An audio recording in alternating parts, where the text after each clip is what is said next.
It's supposed that your motherland is where you were born and raised. All the family members of Zada, a refugee from Armenia, also share this opinion. Her parents, brothers, sisters, and other relatives are originally from Yerevan. They all lived in the neighborhood in the center of the Armenian capital. Many other Azerbaijanis lived here for centuries. Zada's deceased father, who was a teacher at one of Azerbaijani schools in Yerevan, told her, while looking at the left photos, Mrs. Irada remembers her native land, work, and house with warmth. However, one day she had to leave all this behind. The anti-Azerbaijani mood in Armenia started at the beginning of the last century. Отец работал в консульстве Ирана. At that time, my father worked at the Iranian consulate. You know, conscience and memories always remain. I still remember the sounds when attacks on the Azerbaijani houses began in the middle of the night. Those who could go to the Iranian consulate survived. In the morning, when we woke up, some people were crying because someone from their family was killed. It continued for a long period of time.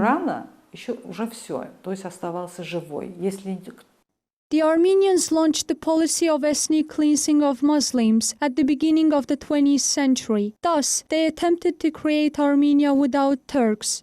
The main target was the Azerbaijanis living in the neighborhood. The situation got better during the Soviet time. People lived and worked normally. Nevertheless, it was calm before the storm. Later, attacks on the Azerbaijanis were resumed. Many people had to leave.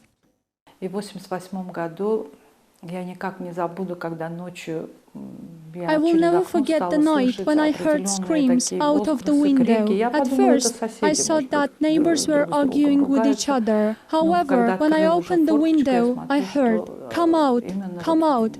We have to conquer Karabakh. Come out, come out."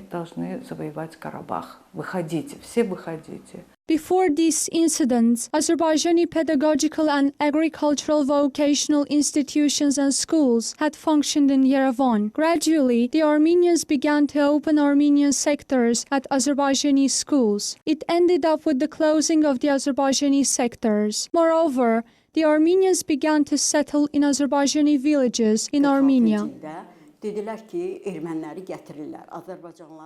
In 1946, the Armenians from Syria were settled in this mosque. They were in a bad condition and looked horrible. Besides, they didn't know their native Armenian language. The houses of the Azerbaijani people were taken away from them and given to the Syrian Armenians. They built houses in our territories.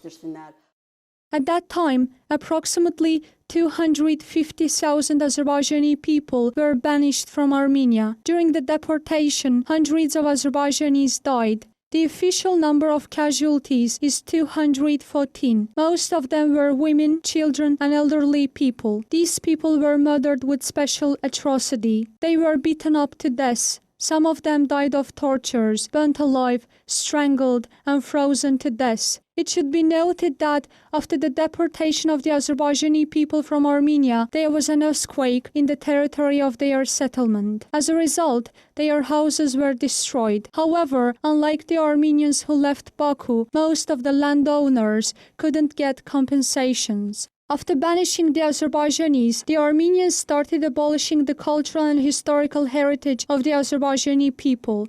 The Armenians abolished the Azerbaijani monuments, mosques, changed toponyms. Thus, the Armenians decided to mark the anniversary of the so-called genocide of their ancestors, continuing to blame the Turkic people. The Armenian people still consider the Azerbaijanis and Turks their main enemies.